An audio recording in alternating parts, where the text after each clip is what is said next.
Good morning, and thank you for joining me on Delicious by Debbie. I hope you can understand me. I have a sinus infection, so I sound really nasally, but I wanted to show you something I ran across a few years ago that has been so helpful to me. I don't know about you, but there are so many times that I will decide, oh, I think I'll make some cupcakes, or somebody's coming over, so I'm gonna make a cake mix real quick because that's easy.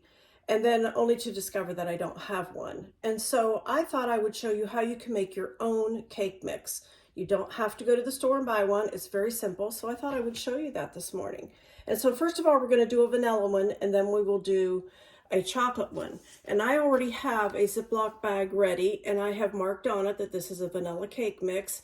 And then what I will add to it when I get it out to bake it. Now, when I use this cake mix, I'll save this bag and just make another one and put in here. First of all, I want 2 1/4 cups of flour. So we'll do our spoon and level here.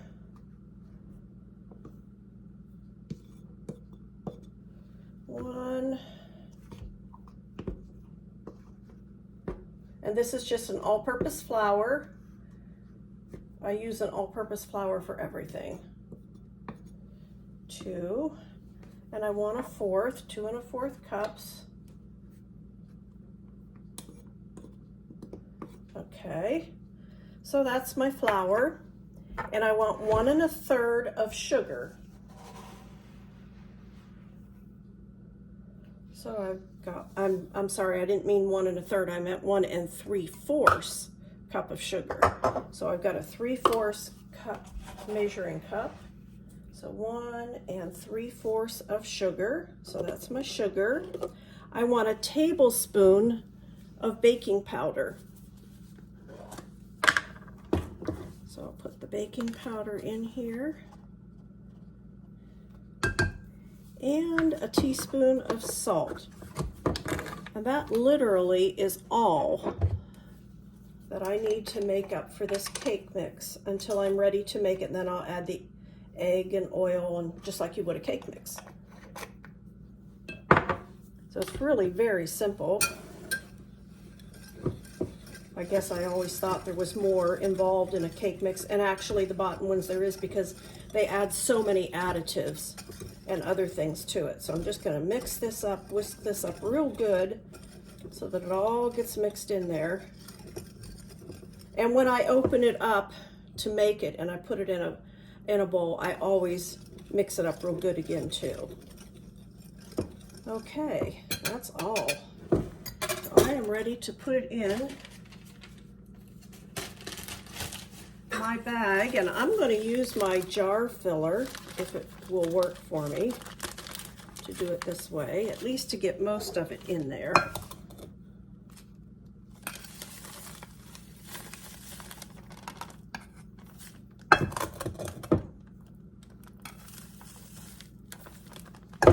Sometimes in the winter time, if the weather's nasty and you don't want to go out and buy one, if you want to bake something or the kids want to bake something, you can just have it all ready.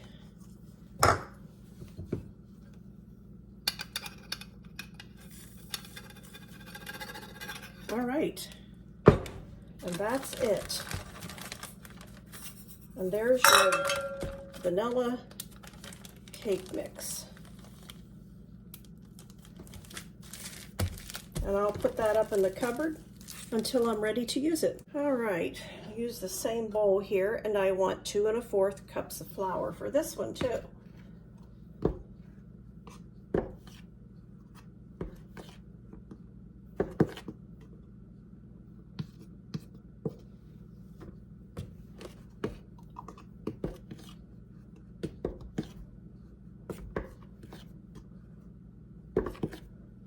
Okay, there's our 2 cups.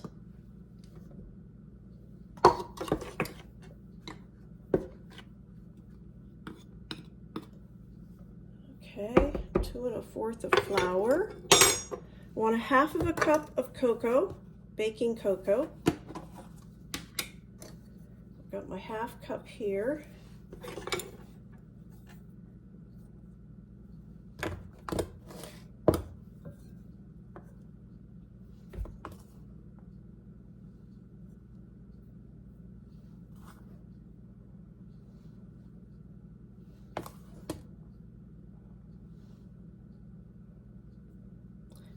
right, a good 1/2 cup of cocoa, 1½ teaspoons of baking soda. Last one used powder, this one uses soda. So 1½ teaspoons of baking soda. There's 1 and 1/2 of baking soda. 1/4 of a teaspoon of salt.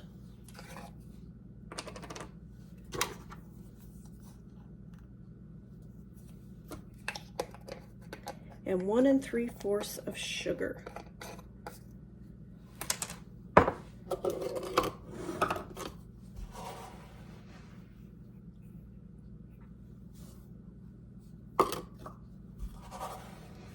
Now, if you needed to make yours sugar-free, you could just put whatever the equivalent of a 1 3/4 cup of sugar of whatever kind of sweetener you use. And if you're gluten-free, use gluten-free flour. If you're dairy-free, this does call for, not this one, but the other one calls for a cup. The vanilla calls for a cup of milk. You could use soy milk or whatever you can use. So you can adapt these to fit whatever your diet restrictions are. Okay, there we go. We've got that mixed up nicely. Ready to put in our bag.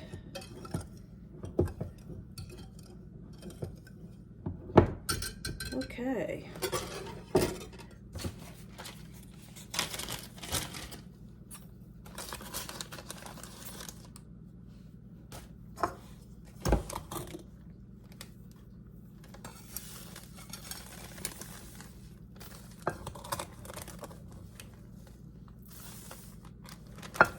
Oh, this smells good.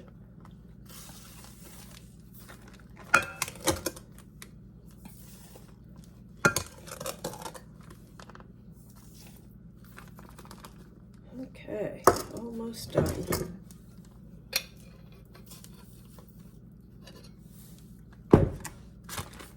And kids love to help in the kitchen, so this would be something easy for them to do. So we'll just seal this up. And these will keep for several months up in your cupboard, and if it's going to be longer than that and you're worried about it staying fresh, put it in your fridge or your freezer. It wouldn't hurt it a bit. So there's our chocolate one, all ready to go.